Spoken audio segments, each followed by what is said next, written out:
నారాయణపేట జిల్లా మక్తల్పట్నంలో జాతీయ రహదారిపై అంబేద్కర్ చౌరస్తాలో ఉపాధ్యాయ సంఘాల ఆధ్వర్యంలో ధర్నా నిర్వహించారు. ఇక ఫుడ్ పాయిజన్ ఘటనలో సస్పెన్షన్ కు గురైన ఎంఈఓ ఉపాధ్యాయులపై సస్పెన్షన్ ఎత్తివేయాలని డిమాండ్ చేశారు. వంట ఏజెన్సీల పర్యవేక్షణ కోసం ప్రత్యేక విభాగాన్ని ఏర్పాటు చేయాలన్నారు. ఇక ఫుడ్ పాయిజన్ కు ఉపాధ్యాయులను బాధ్యులను చేయడం సిగ్గుచేటన్నారు. ఇక వ్యవస్థల సమిష్టి వైఫల్యం ఉపాధ్యాయులకు సంబంధం లేదన్నారు. ఇక వంట ఏజెన్సీలకు సకాలంలో డబ్బులు చెల్లించక ప్రభుత్వం సరైన వసతులు కల్పించకపోవడంతో ఇలాంటి ఘటనలు జరుగుతున్నాయన్నారు.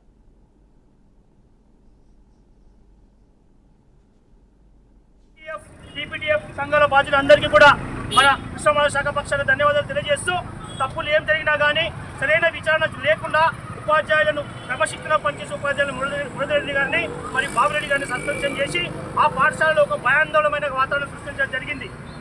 ఇలాంటి వాతావరణము రాష్ట్రంలో ఎక్కడ జరగకుండా రేపటి నాడు ఈ పాఠశాల జరిగింది, రేపు ఇంకో పాఠశాల జరుగుతుంది. కాబట్టి మధ్యాహ్న భోజన విధులు అనేది రాష్ట్ర ప్రభుత్వము దీనిపైన లోతుగా ఆలోచన చేసి ఒక సింగిల్ నోడల్ ఏజెన్సీని ఏర్పాటు చేసి పైనుంచి కింది వరకు ఒకే విధంగా ఉండేటట్టు ఉపాధ్యాయులను తరగతి గదులకు అంకితం చేస్తూ ప్రధానోపాధ్యాయులకు ఒత్తిడి తగ్గించి ప్రధానోపాధ్యాయులు అందరూ కూడా మంచిగా పాఠశాల విద్యార్థులకు సంక్షేమాన్ని అందిస్తూ చక్కని విద్యాబుద్ధులు నేర్పించడానికి పూర్తి బాధ్యత అప్పగించి వంట విధులను పూర్తిగా తొలగించాలని పిఆర్టీ సంఘ పక్షాన డిమాండ్ చేస్తా ఉన్నాం.